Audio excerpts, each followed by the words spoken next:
অতিবৃষ্টি এবং উজানের ঢলে বগুড়ায় দ্বিতীয় দফায় যমুনা নদীর পানি বিপদসীমার ৩৯ সেন্টিমিটার উপর দিয়ে প্রবাহিত হচ্ছে। এতে উপজেলার ৮২ গ্রামের ৬৮,০০০ মানুষ পানিবন্দী হয়ে আছে। দেখা দিয়েছে খাবার এবং বিশুদ্ধ পানির সংকট। এছাড়া পানিবন্দী হয়ে পড়ায় ৪০টি প্রাথমিক বিদ্যালয় এবং ৬টি মাধ্যমিক বিদ্যালয়ে পাঠদান এখনও বন্ধ রয়েছে। এছাড়াও ১,৫০০ হেক্টর জমির ফসল সম্পূর্ণ নষ্ট হওয়ার আশঙ্কায় রয়েছে কৃষক। জামালপুরে যমুনা সহ অন্যান্য নদ নদীর পানি কমতে শুরু করায় সার্বিক বন্যা পরিস্থিতির উন্নতি হয়েছে। সকালে দেওয়ানগঞ্জের বাহাদুরবাদ ঘাট পয়েন্টে যমুনা নদীর পানি গত ২৪ ঘন্টায় ২০ সেন্টিমিটার হ্রাস পেয়ে বিপদসীমার ৩৫ সেন্টিমিটার এবং সরিষাবাড়ির জগন্নাথগঞ্জ ঘাট পয়েন্টে ১২ সেন্টিমিটার হ্রাস পেয়ে বিপদসীমার ৮২ সেন্টিমিটার উপর দিয়ে প্রবাহিত হচ্ছে। পানি কমায় অনেকেই আশ্রয়কেন্দ্র ছেড়ে বাড়িঘরে ফিরতে শুরু করেছে। এদিকে গাইবান্ধায় গত ২৪ ঘন্টায় নদ নদীর পানি কমলেও এখনও বিপদসীমার উপর দিয়ে প্রবাহিত হচ্ছে ব্রহ্মপুত্রের পানি।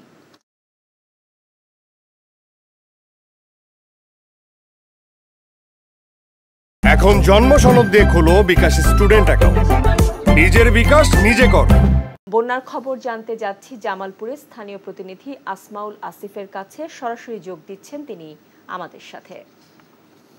আসিফ, বন্যার সার্বিক পরিস্থিতি সম্পর্কে আমাদের জানাবেন।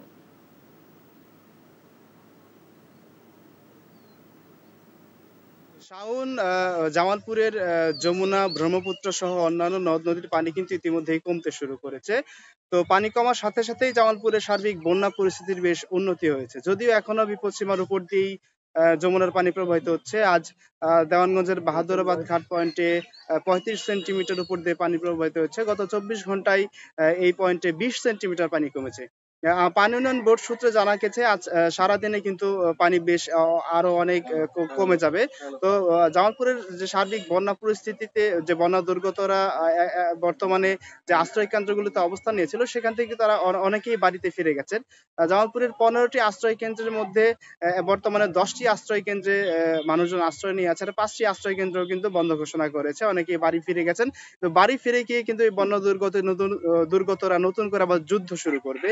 তাদের ঘুরে দাঁড়ানোর জন্য যে যে ধরনের প্রস্তুতি তারা সেটা গ্রহণ করছে, সেই ক্ষেত্রে কিন্তু সরকারের পক্ষ থেকে, প্রশাসনের পক্ষ থেকে তাদেরকে সহযোগিতার প্রয়োজন রয়েছে। তাদের পর্যাপ্ত ত্রাণ বরাদ্দের প্রয়োজন রয়েছে। আর এদিকে বিশেষ করে যে এই মুহূর্তে সংকটটা তৈরি হয়েছে, বন্যার কারণে কিন্তু সব ফসলি জমি সব তলিয়ে রয়েছে। গোখাদ্যের একটা ব্যাপক সংকট তৈরি হয়েছে এবং শিশু খাদ্যের সংকট রয়েছে। তো প্রশাসনের পক্ষ থেকে যে ত্রাণ বরাদ্দ দেওয়া হয়েছে, এটা আসলেই মোটেই পর্যাপ্ত নয়। গোখাদ্য এবং শিশু খাদ্যের জন্য আসলে তেমন কোনো বরাদ্দ দেওয়া হয়নি, সেদিকে একটু খেয়াল করতে হবে। আর যেহেতু শাকসবজি সহ অন্যান্য ফসলের জমিগুলো ডুবে গিয়েছে, তো নতুন করে কৃষকরা যেন আবার চাষাবাদ করতে পারে, বিভিন্ন শাকসবজি তারা চাষ করতে পারে, সেজন্য কৃষি বিভাগ থেকে তাদেরকে পর্যাপ্ত বীজ এবং অন্যান্য যে প্রয়োজনীয় পরামর্শ বা অন্যান্য যে সহযোগিতা, সেগুলো তাদেরকে প্রদান করতে হবে। শাওন, এই ছিল জামালপুর থেকে বন্যার সর্বশেষ পরিস্থিতি। এখন জন্ম সনদ দিয়ে খোলো বিকাশ স্টুডেন্ট অ্যাকাউন্ট। নিজের বিকাশ নিজে কর। বন্যা পরিস্থিতির খবর জানাতে যাচ্ছি কুড়িগ্রামে। সেখানে আছেন সহকর্মী হাসিবুর রহমান। হাসিব, কুড়িগ্রামে বন্যা পরিস্থিতির কি খবর আছে আপনার কাছে?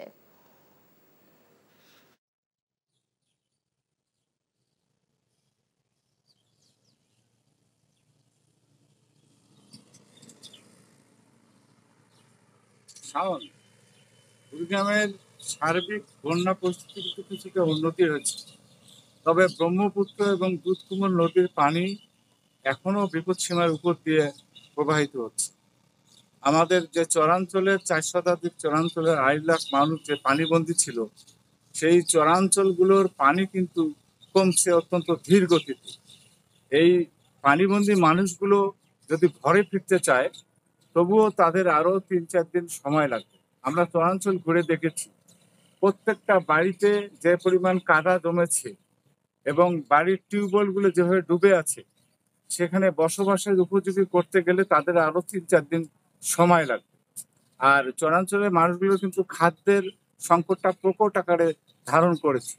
সরকারিভাবে এ পর্যন্ত ৫০০ মেট্রিক টন চাল দেয়া হয়েছে, যা ২.৫ লাখ পানিবন্দী মানুষের জন্য খুবই সামান্য। জেলার ৬০টি ইউনিয়নের এ পর্যন্ত যে অবস্থা বিরাজ করছে সেটি কিন্তু অত্যন্ত ভয়াবহ। আমি যদি বলি, গবাদি পশুর খাবার কিন্তু নেই। ইতিমধ্যে 7,000 হেক্টর ফসল কিন্তু পানিতে তলিয়ে নষ্ট হয়ে গেছে। আর গোচরণ ভূমি তলিয়ে থাকায় গবাদি পশুর খাদ্য সংকট নিয়ে কৃষকরা চরম সংকটে পড়েছে। তো এই অবস্থা যদি চলতে থাকে, আশু খাদ্য সংকট এবং গবাদি পশুর খাদ্য সংকট মোকাবেলা করার জন্য চরবাসী সরকারের প্রতি আহ্বান জানিয়েছে, দাবি জানিয়েছে। এই ছিল শাওন কুড়িগ্রামের সর্বশেষ বন্যার অবস্থা।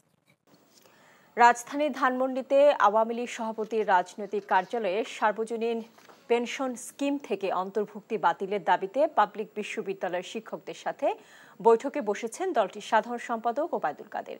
সেখানে আছেন আমাদের সিনিয়র করেসপন্ডেন্ট মইদুল ইসলাম। মইদুল, শিক্ষক নেতাদের সাথে কখন বৈঠকটি শুরু হয়েছে সেটি জানাবেন, আর আলোচনার বিষয় সম্পর্কে কিছু জানতে পেরেছেন?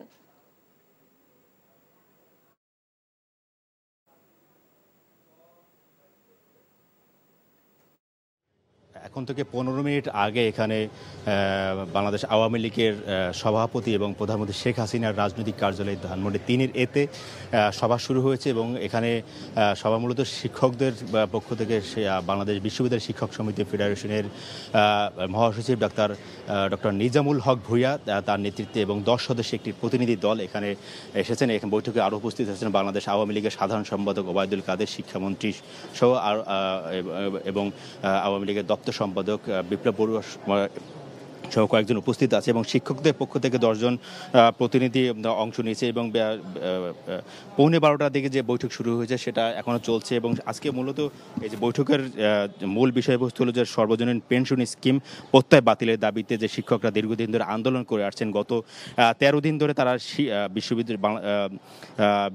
বাংলাদেশের বেশিরভাগ পাবলিক বিশ্ববিদ্যালয়ে ক্লাস পরীক্ষা বর্জন সহ যে কর্মসূচি পালন করে আসছে শিক্ষকরা এবং কর্মচারীরা সেই দাবির প্রেক্ষিতেই মূলত আসলে এই 13তম দিনে এসে এই বৈঠক শুরু হয়েছে। এবং বৈঠকের যে বিষয়টা আসলে শিক্ষকদের যে সাথে আলোচনা হচ্ছে তার যে এই পেনশন স্কিম থেকে বিশ্ববিদ্যালয় শিক্ষকদেরকে কর্মচারী বাতিল বা বাদ দেওয়া হবে নাকি না তাদেরকে রেখেই আসলে এই যে এই পেনশন স্কিম প্রত্যয়টা বহাল রাখা হবে সেই বিষয়ে আসলে দুপক্ষের মধ্যে আলোচনা চলছে। এবং আলোচনার হয়তোবা কিছুক্ষণ পরেই হয়তোবা শেষ হবে দুপুর 12:30 নাগাদ। তো আলোচনার পরে এবং মূলত কী সিদ্ধান্ত পৌঁছায় সেই বিষয়ে দুপক্ষই আমাদের সাথে আনুষ্ঠানিকভাবে কথা বলবে। তো তখন আমরা মূলত আপডেট জানাতে পারবো যে বৈঠকে কি সিদ্ধান্ত হলো।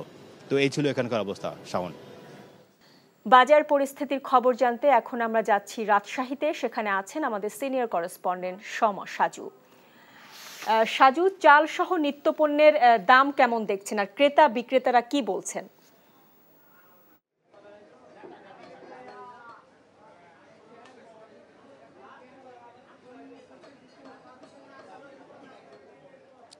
শাওন, আমি এই মুহূর্তে আছি রাজশাহীর সবচেয়ে যে বড় খুচরা বাজার সাহেব বাজারে এবং এই সাহেব বাজার কাঁচা বাজারে।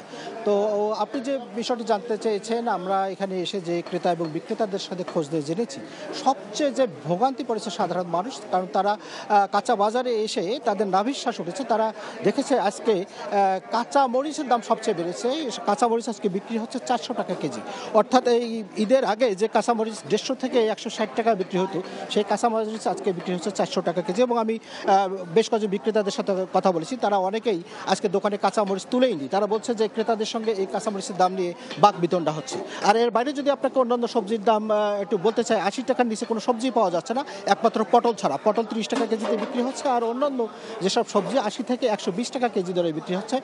পেঁয়াজ বিক্রি হচ্ছে আজকে 120 টাকা কেজিতে। এবং করলা কিছুদিন আগে যে করলা 60 থেকে 70 টাকা কেজি ছিল, সেই করলা আজকে বিক্রি হচ্ছে 120 টাকা কেজি।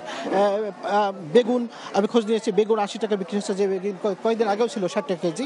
এর বাইরে আপনাকে আর তথ্য জানাতে হচ্ছে যে যদি মুরগির বাজারের কথা বলি, মুরগির বাজারের মধ্যে আমরা দেখেছি যে ব্রয়লারের মুরগি, সাধারণ মানুষ গরিব মানুষের যে মুরগি, সেই মুরগি তো কেজি প্রতি 30 টাকা কেজিতে দাম বেড়েছে গত 4 থেকে 5 দিনের মধ্যে। এর আগে 150 টাকা কেজি যে ব্রয়লার মুরগি বিক্রি হতো সেটা আজকে 180 টাকা দরে কেজি বিক্রি হচ্ছে। আর চালের বাজারের কথা যদি আপনাকে বলতে চাই, তাহলে চালের ক্রেতা এবং বিক্রেতাদের সাথে আমি কথা বলেছি, তারা বলেছে চালের বাজারে খুব একটা দাম বাড়েনি। কিছুদিন আগেও যে চাল ধরুন 46 থেকে 48 টাকা বিক্রি হয়েছে, সেটা এখন পর্যন্ত 48 টাকায় বিক্রি হচ্ছে। তবে কোনো কোনো ক্ষেত্রে কিছু কিছু খুচরা বাজারে আমরা দেখেছি চালের দাম 2 টাকা কেজিতে বাড়ছে। 48 টাকা কেজি যে চাল ছিল সেটা এখন 50 টাকা কেজিতে বিক্রি হচ্ছে। তো আমি ক্রেতাদের সঙ্গে কথা বলেছি, তারা বলেছে যে তারা আগে যে পরিমাণ বাজার করতো এখন তাদের বাজারের বাজেট অনেক কমাতে হচ্ছে এবং যেটি না কিনলেই নয় সেই রকম দ্রব্য তারা এখন কিনে নিয়ে যাচ্ছে। শাওন। সরকারের উচ্চ পর্যায়ে আলোচনা করে সর্বজনীন পেনশন স্কিমে বিশ্ববিদ্যালয়ের শিক্ষকদের অন্তর্ভুক্তির বিষয়টি সুরাহা হবে বলে জানিয়েছেন আওয়ামী লীগ সাধারণ সম্পাদক ওবায়দুল কাদের। সকালে ধানমন্ডিতে আওয়ামী লীগ সভানেত্রীর রাজনৈতিক কার্যালয়ে বিশ্ববিদ্যালয় শিক্ষক ফেডারেশনের নেতৃবৃন্দের সাথে বৈঠক করেন আওয়ামী লীগ সাধারণ সম্পাদক। এতে শিক্ষক প্রতিনিধিদের 13 জন সদস্য অংশ নেন। পরে গণমাধ্যমকে ওবায়দুল কাদের জানান, শিক্ষকদের আন্দোলন কর্মসূচি প্রত্যাহারের আহ্বান জানানো হয়েছে।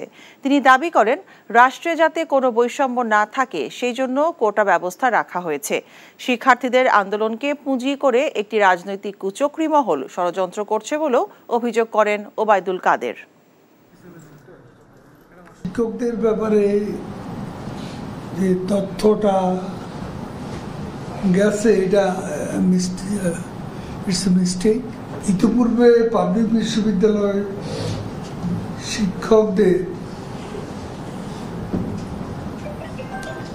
পেনশন স্কিমে অন্তর্ভুক্ত করা 2024 থেকে যোগদানে যে তথ্য দেয়া হয়েছে তা সঠিক। একথা আমরা তাদের পরিষ্কারভাবে জানিয়েছি। চীন সফর নিয়ে রোববার সংবাদ সম্মেলন করবেন প্রধানমন্ত্রী শেখ হাসিনা। বিকেল 4টায় গণভবনে এই সংবাদ সম্মেলন অনুষ্ঠিত হবে। প্রধানমন্ত্রীর উপপ্রেস সচিব এম ইমরুল কায়েস এই তথ্য জানিয়েছেন। গত 8 জুলাই বেইজিং সফর শুরু করেন প্রধানমন্ত্রী শেখ হাসিনা। বেইজিংয়ে প্রধানমন্ত্রী 8 থেকে 10 জুলাই পর্যন্ত অবস্থানকালে চীনের প্রেসিডেন্ট শি জিনপিং এর সঙ্গে দ্বিপাক্ষিক বৈঠক করেন এবং প্রধানমন্ত্রী লি কিয়াং এর সঙ্গে প্রতিনিধি পর্যায়ের দ্বিপাক্ষিক বৈঠক সহ বিভিন্ন অনুষ্ঠানাদি সম্পন্ন করেন। কোটা সংস্কার আন্দোলন নিয়ে বিএনপির ইন্ধন আছে একথা বলে সরকার শিক্ষার্থীদের চলমান আন্দোলনকে ভিন্ন দিকে নেয়ার চক্রান্ত করছে বলে অভিযোগ করেছেন বিএনপির স্থায়ী কমিটির সদস্য মির্জা আব্বাস।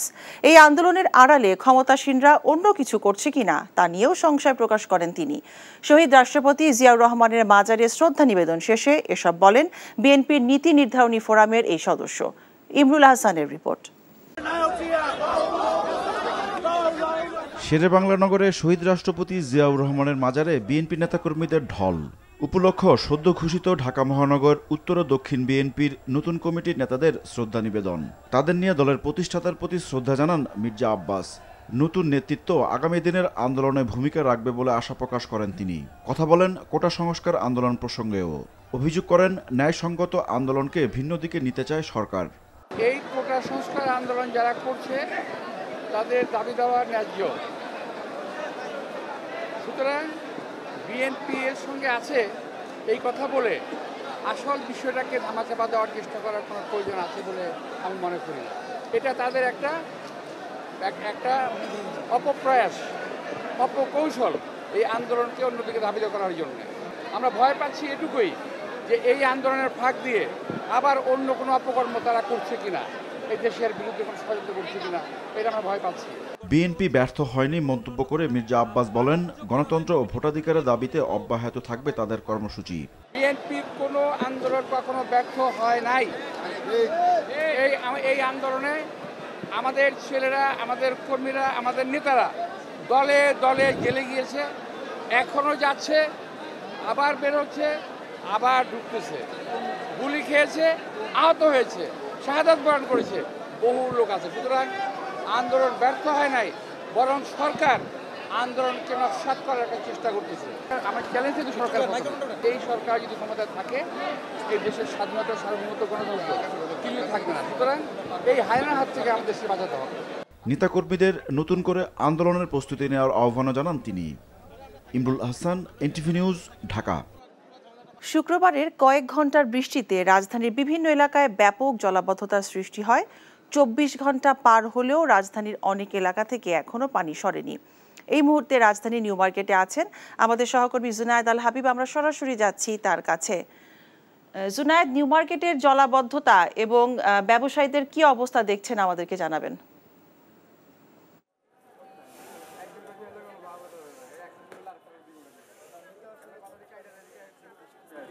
এবং বাসা বাড়িগুলো কিন্তু পানির নিচে তলিয়ে যায়। আমি এই মুহূর্তে যেখানে দাঁড়িয়ে আছি রাজধানীর নিউ মার্কেট এলাকায়, এখানেও গতকাল প্রায় কোমর পরিমাণ কিন্তু পানি ছিল।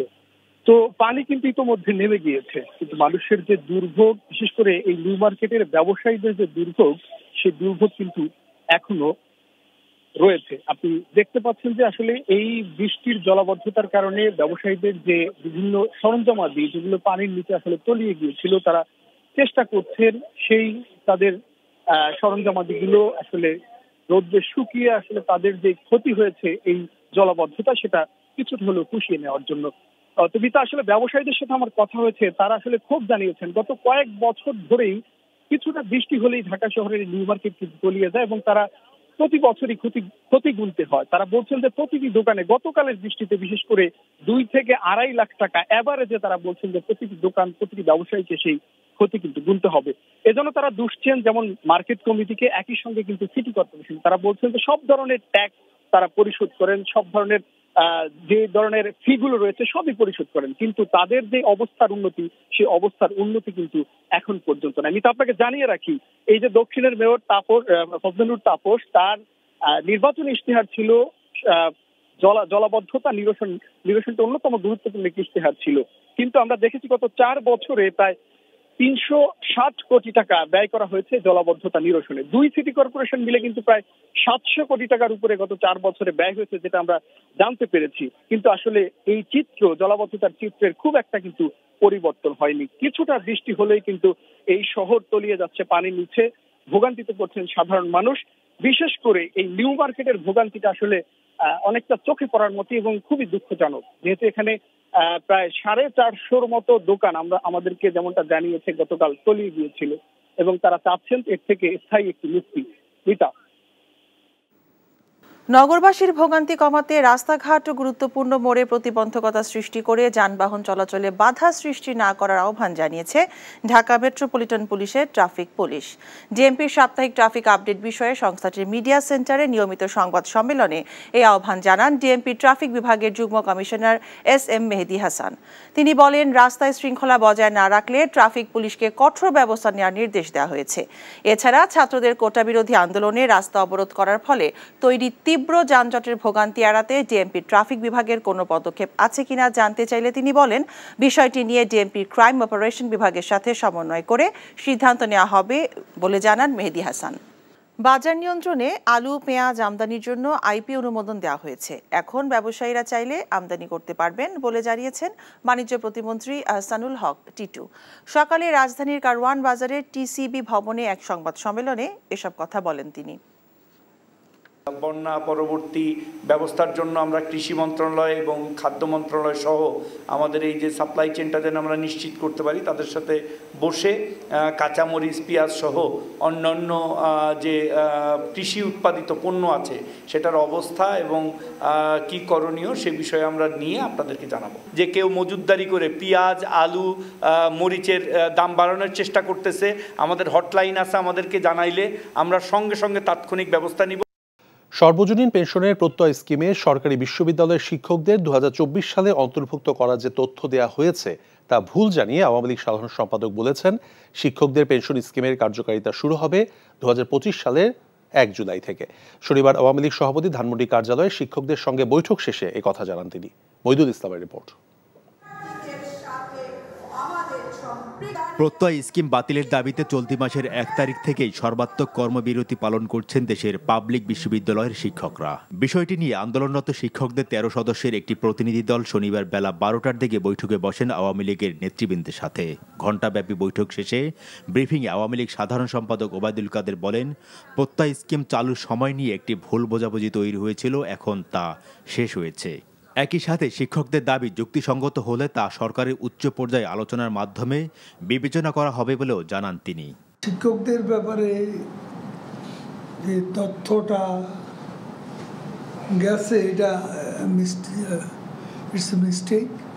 তাদের দাবিনামা সরকারের উচ্চ পর্যায়ে প্রধানমন্ত্রী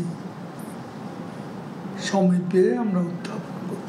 আমরা বিশ্ববিদ্যালয় শিক্ষকদের কর্মবিরতি কর্মসূচি প্রত্যাহার করার জন্য অনুরোধ করেছি। ব্রিফিংয়ে ওবায়দুল কাদের কথা বলেন সরকারি চাকুরিতে কোটা সংস্কার আন্দোলন প্রসঙ্গেও। শিক্ষার্থীদের আন্দোলন পুঁজি করে একটি কুচক্রী মহল ষড়যন্ত্র করছে অভিযোগ করে তিনি জানান, কোটা নিয়ে আদালতের সিদ্ধান্ত কেউ অমান্য করলে আইন তার নিজস্ব গতিতে চলবে। শিক্ষার্থীদের আবেগকে পুঁজি করে একটি কুচক্রী মহল রাষ্ট্রকে অস্থির করার ষড়যন্ত্র করছে। ওটা একটাই জবাব, এক লাইন, আইন তার নিজস্ব গতিতে চলবে। এখানে তো আমরা সাবজুডিস করবো, সেটা সাবজুডিস হবে। আইনের আওতার বাইরে গেলে তো sub judice. We cannot do that. Obaidul Quader বলেন, সরকারি চাকুরিতে কোনো ধরনের বৈষম্য যাতে না থাকে সেজন্য কোটা ব্যবস্থা চালু রাখা হয়েছে। তবে সরকারি চাকুরিতে কোটার সংখ্যা দক্ষিণ এশিয়ার মধ্যে বাংলাদেশেই সবচেয়ে কম বলেও দাবি করেন তিনি। মইদুল ইসলাম, এনটিভি নিউজ, ঢাকা। এখন জন্ম সনদ দিয়ে খোলো বিকাশ স্টুডেন্ট অ্যাকাউন্ট। নিজের বিকাশ নিজে কর। স্বাস্থ্য খাতের সব সমস্যা রাতারাতি সম্ভব নয় বলে জানিয়েছেন স্বাস্থ্যমন্ত্রী ডাক্তার সামন্তলাল সেন। দুপুরে ঠাকুরগাঁয়ের পীরগঞ্জে 20 শয্যা বিশিষ্ট ডায়াবেটিস হাসপাতালের উদ্বোধন শেষে সাংবাদিকদের স্বাস্থ্যমন্ত্রী বলেন, দেশের প্রান্তিক জনগোষ্ঠীর চিকিৎসা সেবার মান উন্নয়নে যা যা করা দরকার তা করা হচ্ছে। এর আগে দিনাজপুর খানসামা উপজেলা স্বাস্থ্য কমপ্লেক্সে হাসপাতাল পরিদর্শন করেন তিনি। রোগীরা ঠিকমতো চিকিৎসা পাচ্ছেন কিনা তার খোঁজও নেন মন্ত্রী। সকালে নীলফামারীর সংদোষী ইউনিয়নে দীঘলডাঙ্গিতে সঞ্জীব মালতী কমিউনিটি ক্লিনিকের উদ্বোধনী অনুষ্ঠানে মন্ত্রী বলেছেন, সারা দেশের 50 শয্যা বিশিষ্ট হাসপাতালগুলো ধীরে ধীরে 100 শয্যায় উন্নীত করা হবে।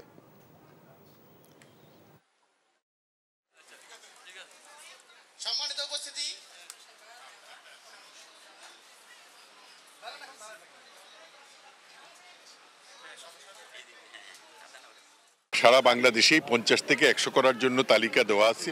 আমরা প্রায়োরিটি বেশি কোন জায়গায় করা বেশি দরকার সেইভাবে আমরা করব। একবারে তো সব কিছু করা সম্ভব না, তবে এটা নিয়ে আমরা কাজ শুরু করছি। পঞ্চম যে 5th সেক্টর প্রোগ্রামে আমরা এগুলো নিয়ে কাজ করব। গ্যাস সংকট থাকলেও দেশের সারের কোনো সংকট হবে না বলে জানিয়েছেন শিল্পমন্ত্রী নুরুল মজিদ মাহমুদ হুমায়ুন। দুপুরে নরসিংদীর পলাশে সার কারখানা পরিদর্শনে গিয়ে তিনি একথা বলেছেন। আমাদের আরেকটি সার কারখানা ভোলাতে আমরা মাননীয় প্রধানমন্ত্রী ইচ্ছা প্রকাশ করেছেন, সেখানে আমরা আরেকটি সার কারখানা করতে যাচ্ছি। আর আশুগঞ্জে আমাদের একটি প্ল্যান আছে বিভিন্নভাবেই, যাতে বিদেশের উপর সার কোনো অবস্থাতেই আমাদের নির্ভর না করতে হয়। কারণ আপনারা জানেন যে এগ্রো বেসড কান্ট্রি আমরা। আজকে কৃষি এবং ফুড সেফটির জন্য আমাদের সবচেয়ে বেশি প্রয়োজন এখানে। পার্বত্য চট্টগ্রামে মানুষের অধিকারে ভারসাম্য রক্ষা করতে চাইলে ভূমি জরিপ নিশ্চিত করার দাবি জানিয়েছেন বক্তারা। দুপুরে চট্টগ্রামে একটি হোটেলে আয়োজিত গোলটেবিল বৈঠকে এসব কথা বলেন বক্তারা। বৈঠকে মূল প্রবন্ধ উপস্থাপন করেন বাংলাদেশ কল্যাণ পার্টির চেয়ারম্যান অবসরপ্রাপ্ত মেজর জেনারেল সৈয়দ মোহাম্মদ ইব্রাহিম। পার্বত্য চট্টগ্রাম নাগরিক পরিষদ লিগ্যাল এইড কমিটির আহ্বায়ক MAK পারভেজ, নাগরিক পরিষদের কেন্দ্রীয় মহাসচিব আলমগীর কবির বক্তব্য রাখেন।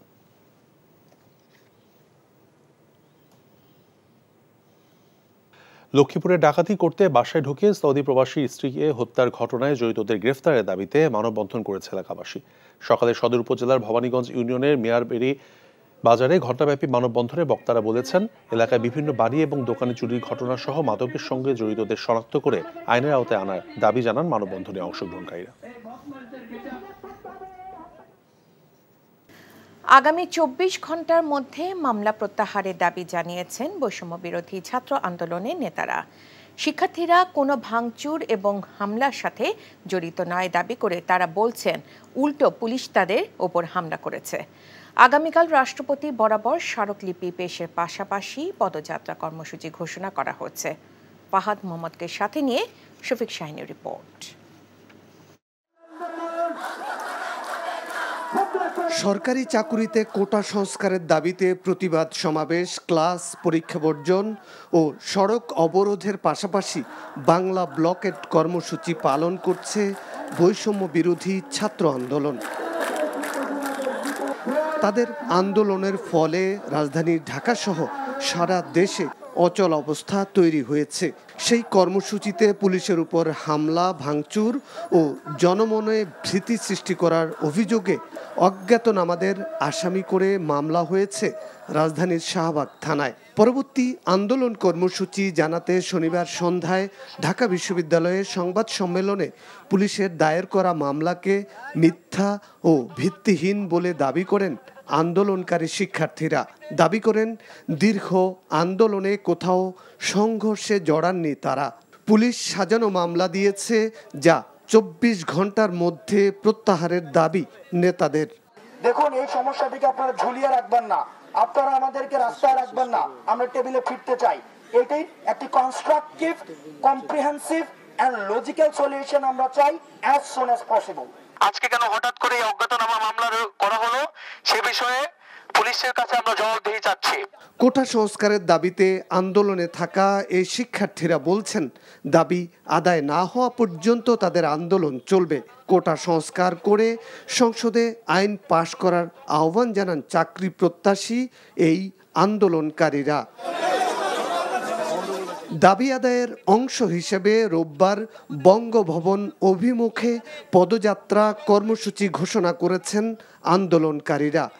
ঢাকার বাইরের জেলাগুলোতে জেলা প্রশাসনের কাছে স্মারকলিপি দেবেন আন্দোলনকারীরা।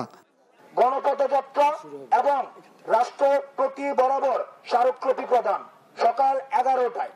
শিক্ষার্থীদের এই আন্দোলনকে ষড়যন্ত্রের অংশ হিসেবে দেখছে বাংলাদেশ ছাত্রলীগ। বাছাই করার বিষয়, তথ্য উপাত্ত বিশ্লেষণ করার বিষয়, বিশেষজ্ঞদের মতামত নেওয়ার বিষয় এবং সবচেয়ে বড় কথা আমাদের আপিল বিভাগের কিন্তু বিচার বিভাগীয় পর্যবেক্ষণ থাকবে। সেটির আলোকে আমরা কিন্তু সুস্পষ্ট হয়ে বলছি, এই সমস্যার সমাধান করার জন্য কিন্তু শর্টকাট ওয়ে নেই। যারা শর্টকাট ওয়ে করতে চায় তারা শর্টকাট রাজনীতি, নিজেদের যে ষড়যন্ত্রমূলক রাজনীতি রয়েছে সেটিকে প্রতিষ্ঠিত করার জন্য সামনে নিয়ে আন্দোলনের নামে অরাজকতা হলে সাধারণ শিক্ষার্থীদের সাথে নিয়ে তা প্রতিহত করা হবে বলে জানান ছাত্রলীগ নেতারা। Shafiq Shahin, NTV news, Dhaka.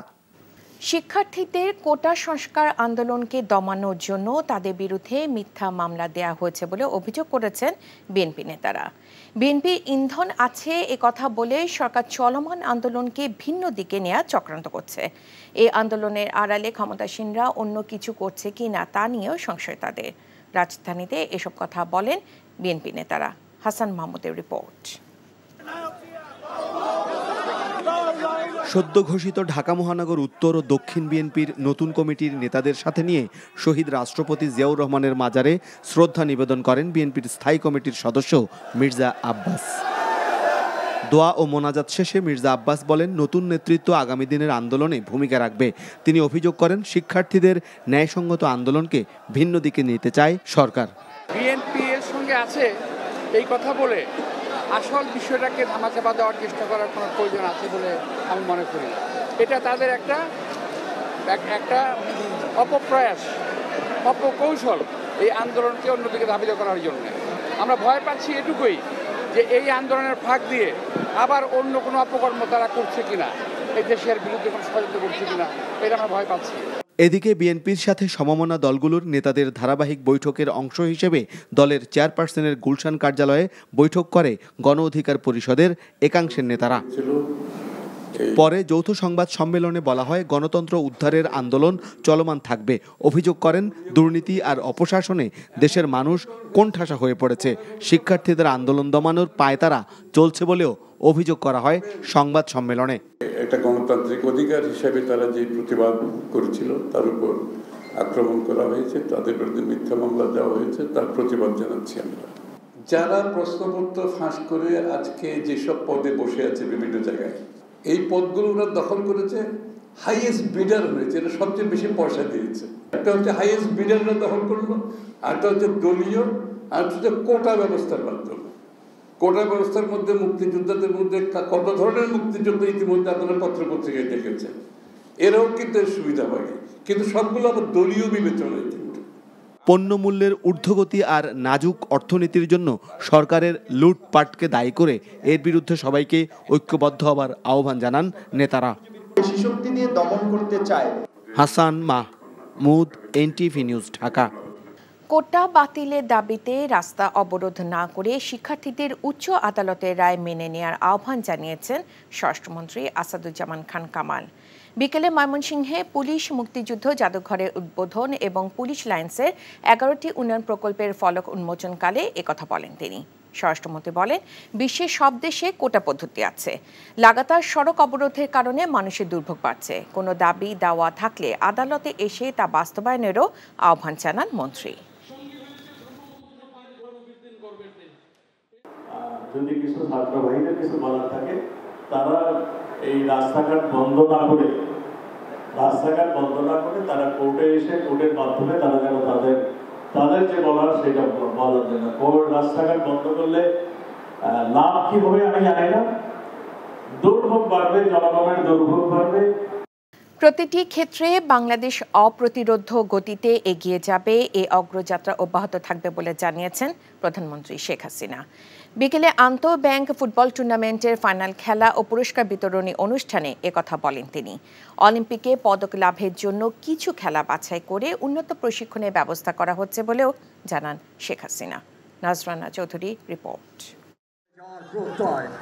গত 27 এপ্রিল শুরু হয় শেখ হাসিনা আন্তঃব্যাংক ফুটবল টুর্নামেন্ট, যাতে 31টি ব্যাংক অংশ নেয়। সবশেষ শনিবার রাজধানীর আর্মি স্টেডিয়ামে ইসলামী ব্যাংক ও স্ট্যান্ডার্ড ব্যাংকের মধ্যে আসরের ফাইনাল খেলা অনুষ্ঠিত হয়, যেখানে 2-0 গোলের ব্যবধানে জয়লাভ করে চ্যাম্পিয়ন হয় ইসলামী ব্যাংক। প্রধান অতিথি হিসেবে উপস্থিত থেকে বিজয়ীদের মাঝে পুরস্কার তুলে দেন প্রধানমন্ত্রী শেখ হাসিনা। খেলোয়াড়দের উদ্দেশ্যে রাখা বক্তব্যে প্রধানমন্ত্রী খেলাধুলায় পৃষ্ঠপোষকতা করার জন্য বাংলাদেশ অ্যাসোসিয়েশন অব ব্যাংকস বিএবিকে ধন্যবাদ দেন। অলিম্পিক অ্যাসোসিয়েশনের সঙ্গে আমরা যুক্ত আছি, সেখানে আমরা কয়েকটি খেলা বেছে নিয়েছি।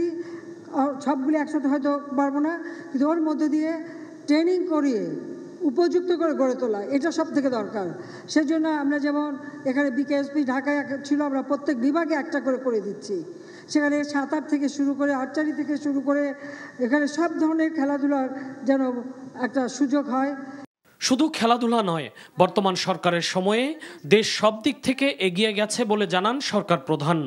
দেশের এই অগ্রযাত্রায় সবাইকে আরও সহযোগিতা করার জন্য আহ্বান জানান তিনি।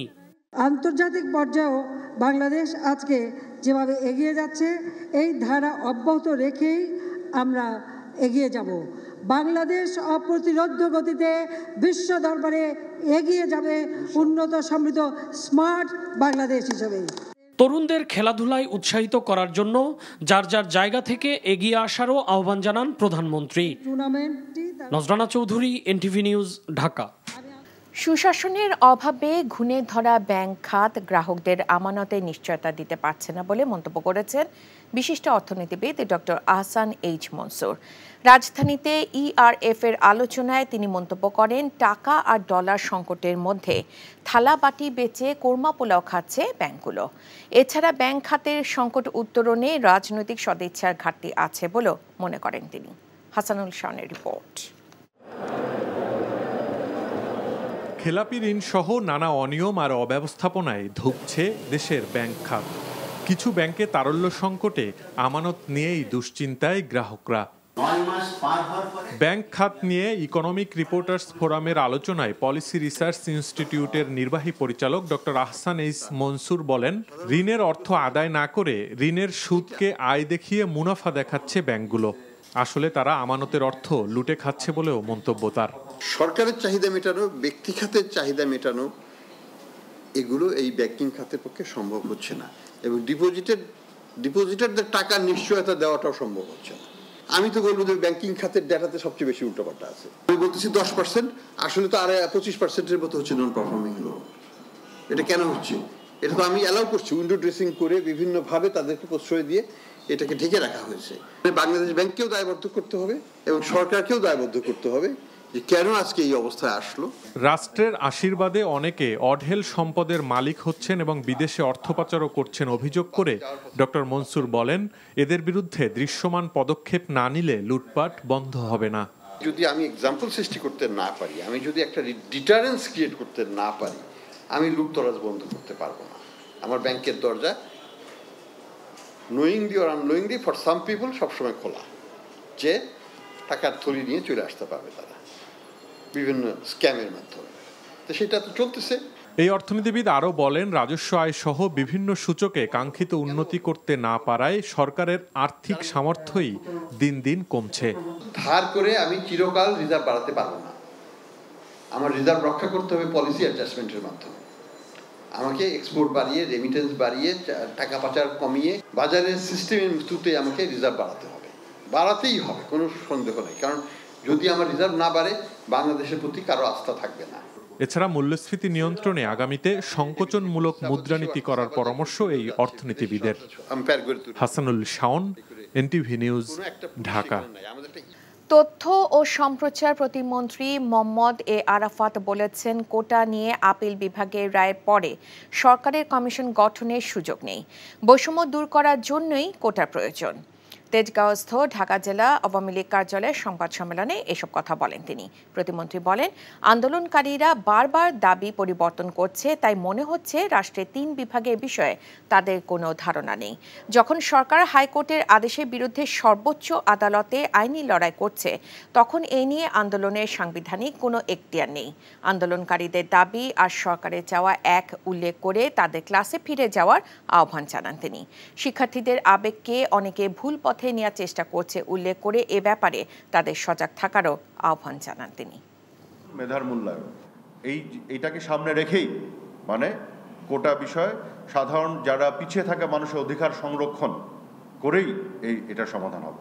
আপনি বলে দিচ্ছেন যে কোটা না মেধা, আপনি একটা অসত্য একটা ন্যারেটিভ বাজারে নিয়ে আসছেন যে কোটার কারণে মেধার অবমূল্যায়ন হচ্ছে, অথচ আপনি বলছেন না কোটার বিবেচনা করা হয় মেধাবীদের মধ্য থেকে যারা ওই 2.2 সাথে ঢোকে, ওইখানে সবগুলো স্তর অতিক্রম করে যারা ঢোকে। কাজে আপনি তো এই কথা বলছেন না, ওখানে একটা ডিস্ট্রিবিউশন হয় বৈষম্যকে কমানোর জন্য। বরং পরিবেশ রক্ষায় 2026 সালে পোশাক খাত বিষয়ে বাংলাদেশ সহ বেশ কয়েকটি দেশের জন্য ইউরোপীয় ইউনিয়নে যে আইন আসছে তা মেনে চলতে পোশাক শিল্প মালিকদের আগাম প্রস্তুতি নেওয়ার আহ্বান জানিয়েছেন ইউরোপীয় ইউনিয়নের রাষ্ট্রদূত চার্লস ওয়াইটলি।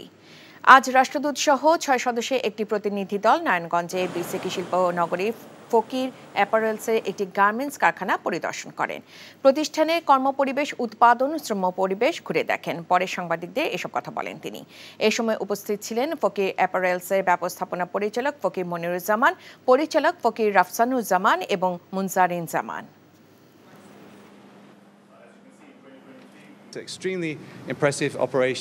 আমরা এখানকার সব কার্যক্রম দেখেছি, তাদের ব্যবস্থাপনা খুব সন্তোষজনক।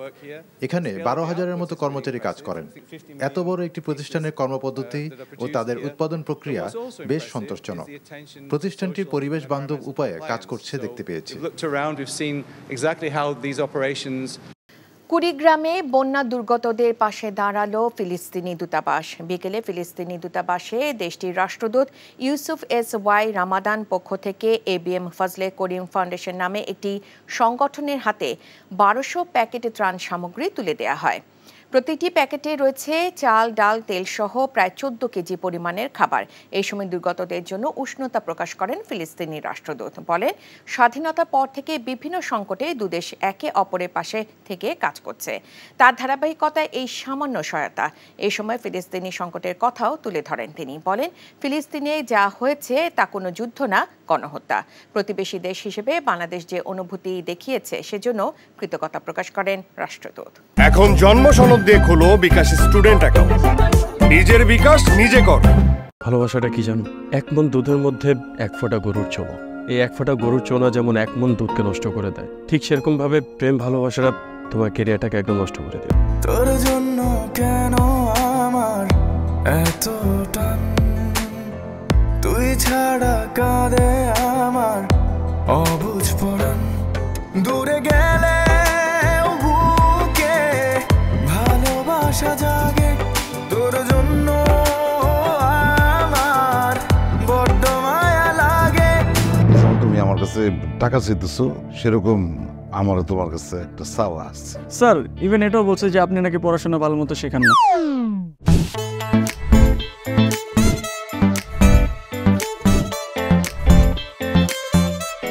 অল্প বয়সে জীবনের সরোবরে ভালোবাসা নামক একটি চোঙা ঢুকিয়েছে, তারপর থেকে আমার জীবনটা নষ্ট। মানুষের জীবনের তাগিদে মাঝে মধ্যে তোর সাথে যেতে হয়, আবার জীবনের প্রয়োজনে ফিরে আসে, আমিও ফিরবো।